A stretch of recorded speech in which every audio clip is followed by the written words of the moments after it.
Pemirsa, memasuki libur Nyepi yang bersama dengan arus mudik lebaran, Dirlantas Polda Jawa Timur Kombes Pol Iwan Saktiadit berbagi tips sekaligus imbauan kepada sejumlah lalu lintas yang akan melakukan mudik maupun liburan untuk bisa menikmati momen libur panjang dengan aman dan juga nyaman. Tujuan utama berlalu lintas adalah keselamatan.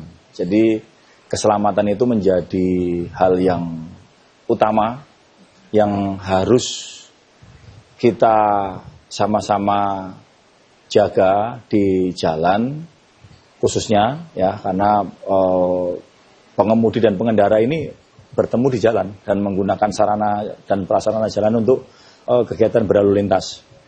Adapun untuk momen saat ini yang paling lazim ya, yang sering dan itu berulang setiap tahun adalah mudik dan balik.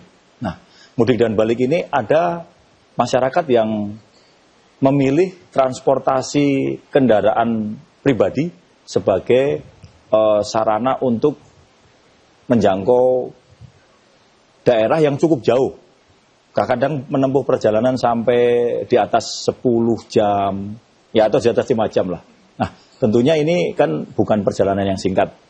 Dan kita tahu loadnya atau volume kendaraan pada saat arus mudik ini tanggal berapa? 17 ya? Nah, tanggal 17, 18, 19. Nah, itu nanti akan menjadi peak ya, puncak dari arus mudik di mana itu akan memobilisasi cukup banyak. Bahkan prediksi tahun ini adalah 140-an juta secara total seluruh Indonesia, dan yang akan bergeser melalui jalan tol khususnya itu juga cukup banyak, baik itu Jawa Barat, Jawa Tengah, dan Jawa Timur. Nah, apa tipsnya?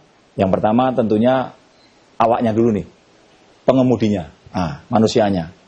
Karena ini sangat penting, dialah yang memegang peranan mengendalikan kendaraan itu selama dalam perjalanan. Yang pertama, menyiapkan fisik.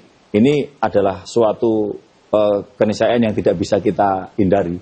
Harus disiapkan fisiknya betul. Jadi tidak dalam keadaan sakit, kemudian tidak begadang, kemudian tidak terpengaruh alkohol ataupun obat-obatan terlarang lainnya. Dan satu hal yang tidak kalah pentingnya adalah tahu rutenya. Nah, kenapa? Karena tahu rute ini berkaitan erat dengan manajemen waktu. Mau berangkat jam berapa, saya akan menempuh jalan lewat mana, dan jika istirahat, saya akan istirahat di mana. Nah, ini sangat penting. Itu dari faktor pengemudi ya.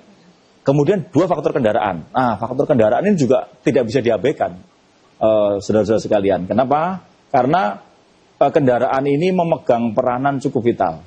Apa sih yang harus disiapkan kalau kendaraan? Satu, sebelum berangkat itu pastikan seluruh kendaraan ini siap. Caranya bagaimana? Gampang, bawa ke bengkel. Nah, bawa ke bengkel resmi, ya mungkin berdasarkan merek masing-masing ya. Mungkin kan biasanya ada auto dealer yang menyediakan servis. Itu minta cek semuanya. Ada sistem kelistrikan, ada sistem kemudi, ada sistem pengereman, ada mesin itu ada oli, ada pendingin radiator, air wiper, oli rem. Kemudian ban itu ada ketebalan ban, apakah profil bannya masih sesuai ataukah kondisi bannya sudah tipis. Kemudian sistem pengereman juga demikian. Nah, setelah semuanya siap, barulah itu merupakan tips persiapan yang harus dipenuhi manakala akan menempuh perjalanan panjang. Itu, Mbak.